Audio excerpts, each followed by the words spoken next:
नमस्कार। ओम श्री गणेशाय नमः। जय संतोषी माँ। जय श्री राधा कृष्ण महाराज। आज हम गीता के 12वें अध्याय पे चर्चा करेंगे, जिसका नाम है भक्ति योग।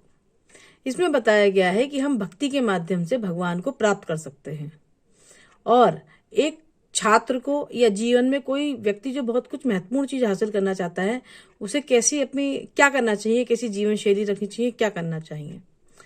तो ये जो हमारा 12वां अध्याय है भक्ति योग, इसमें कहा गया है कि यदि हम भगवान के प्रति प्यार, विश्वास और समर्पण का भाव रखते हैं तो इससे हमारी भक्ति को बल मिलता है। देखिए, जो ज्ञान और भक्ति भगवान के दो बच्चे हैं। ज्ञान बड़ा बच्चा है और भक्ति छोटा बच्चा है। तो क्या होता है, जो हमारे पेरेंट्स होते हैं और जो हमारे बड़े बहन भाई होते हैं और हम छोटे हैं और हमारा कोई बड़ा भाई है, तो पेरेंट्स क्या सोचते हैं, अपने बड़े बच्चे की चिंता नहीं करते कि वो तो बड़ा है, सब कर लेगा, समझदार है, और छोटे बच्चे की चिंता ज्यादा करते हैं, उसे गोद में उठाए रहते हैं। तो जो भक्ति है वो भगवान का छोटा बच्चा है और जो ज्ञान है वो भगवान का बड़ा बच्चा है। तो अगर हम छोटे बन के रहेंगे तो उसमें हमें ज्यादा आनंद आएगा, प्रेम भी भरपूर मिलेगा और केयर भी भरपूर मिलेगी। तो जो भक्ति है वो भगवान का छोटा बच्चा है, तो हम भगवान के छोटे बच्चे बन जाते हैं और भक्ति की मार्ग से ही भगवान को पाने का प्रयास करते हैं। और भक्ति कैसे बढ़ेगी? भक्ति कैसे बढ़ेगी? जब हम भगवान पे विश्वास रखेंगे। जब हमारे पिता हमें हवा में उछालते हैं तो हमें इस बात का कोई टेंशन नहीं होती कि हम गिर जाएंगे। हमें पता होता है हमारे पापा हमें संभाल लेंगे। हम भूखे होते हैं, हमें विश्वास होता है हमारी मम्मी हमें भूखा नहीं सोने देगी। ये विश्वास ही तो है, ये विश्वास ही तो है कि मम्मी हमें भूखा नहीं सोने देगी।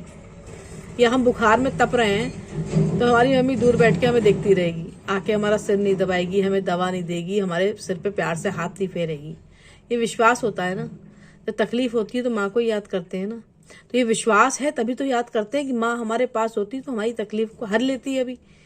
तो यही जो प्यार है, जो विश्वास है, जो समर्पण का भाव है हमारा हमारे माता पिता के लिए, यही प्यार, यही विश्वास और यही समर्पण हमें भगवान के लिए रखना है। क्योंकि वो तो जगत पिता हैं, जगत माता, जगत पिता, देवी देव जो भगवान है वो तो जगत पिता है। तो जब हम अपने पिता पे, अपनी माँ पे इतना भरोसा करते हैं तो हमें उन पे भरोसा करना चाहिए ना। और ये जो भरोसा है, ये जो समर्पण है, ये जो प्यार है, यही हमारी भक्ति को बल देता है। दूसरा, इसमें ये बताया गया है कि वो व्यक्ति जो अपने जीवन में कुछ महत्वपूर्ण हासिल करना चाहता है और एक छात्र जो अपने जिसके आगे पूरा जीवन पड़ा है कुछ पाने, कुछ करने के लिए, तो भगवान गीता के 12वें अध्याय में कह रहे हैं कि वह व्यक्ति जो जीवन में कुछ महत्वपूर्ण लक्ष्य हासिल करना चाहता है, एक तो उसे आहार कम लेना चाहिए, ठीक है, आहार और नींद दोनों उतनी ही लेनी चाहिए जितनी आवश्यक है। और दूसरा, उसे हमेशा ये सोचना चाहिए कि वो जो उसका लक्ष्य है उसे वो कैसे और किस तरह प्राप्त कर सकता है। उसे उसके दिमाग में सिर्फ यही बात चलनी चाहिए हमेशा कि वो जो उसका लक्ष्य है, वो जो उसका महत्वपूर्ण लक्ष्य है, उसके लिए उसे वो कैसे और किस तरह प्राप्त कर सकता है, केवल वैसा ही सोचना चाहिए। उसे उस काम में सफलता मिलेगी, बल मिलेगा, आत्मबल बढ़ेगा उसका। कैसे?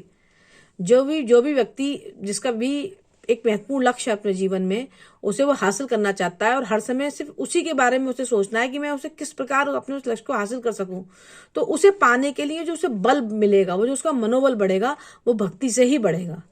अर्थात हमें किसी न किसी शक्ति से जुड़े होना बहुत आवश्यक है।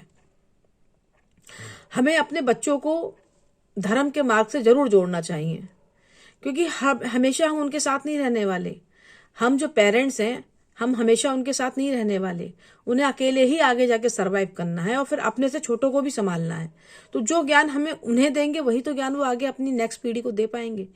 तो हमें अपने बच्चों को कहीं ना कहीं किसी ना किसी शक्ति से जोड़ना बहुत जरूरी है, बहुत ही आवश्यक है। कि उनका ये जो जीवन है इसमें बहुत संघर्ष है, बहुत परेशानियां हैं, रोज नए चैलेंज है, रोज नई दुविधा है।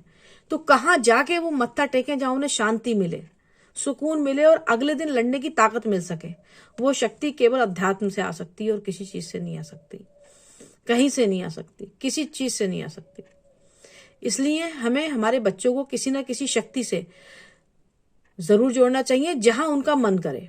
उनको शिव जी में जाना, शिव जी में उनका मन है, संतोषी माँ में उनका मन है, दुर्गा माँ में उनका मन है, भगवान श्री कृष्ण में उनका मन है, जहां उनको तो वो तो ऑटोमेटिक होता है, वो आप जबरदस्ती नहीं कर सकते।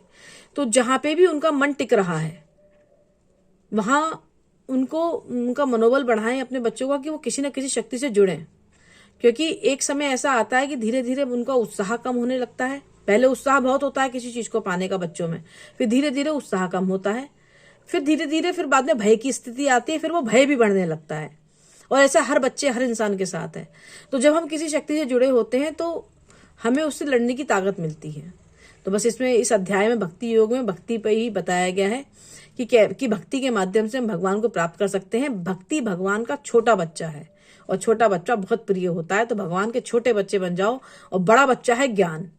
तो मैं तो ज्ञानी नहीं हूं, मैं तो छोटा बच्चा बन के भक्ति के मार्ग से मैं तो अपनी आराध्य से जुड़ी हुई हूँ। मेरी आराध्य देवी संतोषी है, मैं तो उन्हीं से जुड़ी हुई हूँ। तो बस भक्ति का मार्ग प्रेम और समर्पण के भाव से आ सकता है। और जो अगर आपका जो भी लक्ष्य है उसे हर समय सिर्फ यही सोचें कि वो कैसे और किस तरह से हासिल किया सकता है, और किसी न किसी शक्ति से जरूर जुड़े, क्योंकि वरना हमारा मनोबल कमजोर होता चला जाएगा और एक दिन हम सरेंडर कर देंगे अपने लक्ष्य से। तो ये गीता का आज अभी हमने किया है 12वां अध्याय, जिसका नाम है भक्ति योग। और अब आगे हम गीता के 13वें अध्याय पर चर्चा करेंगे। और तब तक के लिए हरे कृष्णा।